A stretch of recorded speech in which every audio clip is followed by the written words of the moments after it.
Hey guys, কি খবৰ আপোনালোকৰ? আশা কৰোঁ সকলো ভালে আছে। আজি লৈ আনিছোঁ জলফাইৰ আচাৰ কেনেকৈ বনাব, একদম কম সামগ্ৰীৰে কেনেকৈ বনাব তাকে দেখুৱাম। আজি আহকচোন চাওঁ আমাৰ ভিডিঅ'টোলৈ আগবাঢ়ো।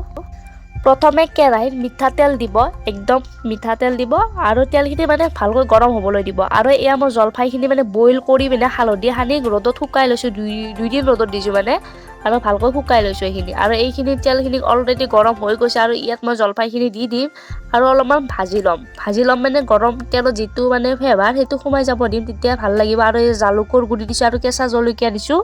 এই কেঁচা জলকীয়াৰ ফ্লেভাৰে আচাৰখিনি বহুত বেছি ধুনীয়া কৰি তুলিব। আৰু মই ইয়াত অকণমান নেমু দিছিলোঁ, কেমেৰাটো অফ হৈ থাকিলে, আৰু মই বেছি মানে মছলা এড নকৰোঁ বাৰু। আপোনালোকে যদি খাব বিচাৰে কৰিব পাৰে, ইয়াততো কিছুমানে পুৰাণো দিব পাৰে আৰু শুকান জলকীয়া দিব পাৰে। মই এইবোৰ নিদিওঁ বাৰু, এভইড কৰিছোঁ। আৰু ইয়াত তেঁতেলী আচাৰো মই কৰি থৈছিলোঁ মানে 2 বছৰ আগতে, বহুত বেছি ধুনীয়া হৈছে। এবাৰ দেখাই দিলোঁ আপোনালোকক 2 বছৰ আগতে, কিন্তু এইটো মিঠাই দি বনাইছিলোঁ মই বাৰু। আৰু আপোনালোকে কাঁচৰ বাচনত আচাৰখিনি থ'ব। আৰু যদি নাই তেনেকুৱা, আৰু এনেকুৱা আজিকালি প্লাষ্টিকৰ টেমা কিনিব পায়, আৰু এনেকৈ থ'ব। ইয়াত থ'লেও মানে বেয়া নহয়, এইটো বহুত বেছি ধুনীয়া হৈ থাকে আচাৰখিনি।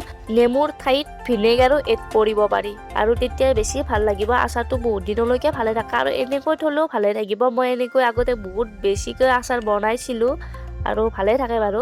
আৰু যদি আপোনালোকৰ আগৰ পুৰণা আচাৰৰ তেল আছে দি দিব। মই ভোট জলকীয়াৰ আচাৰৰ তেল আছিলে 1 চামুচ দি লৈছোঁ, আৰু এনেকৈ ঢাকনি পাই ঢাকনিখন ধুনীয়াকৈ মাৰি থৈ দিব আৰু ৰ'দত দি থাকিব। ইয়াত যিহেতু মই একো মছলা এড কৰা নাই, এই আচাৰটো খালে আপোনাক কেতিয়াও ক্ষতি নকৰে। আৰু ইয়াত মই কেইদিনমান পিছত জলকীয়া এড কৰিম আৰু। বাই বাই, ভিডিঅ'টো আজিলৈ।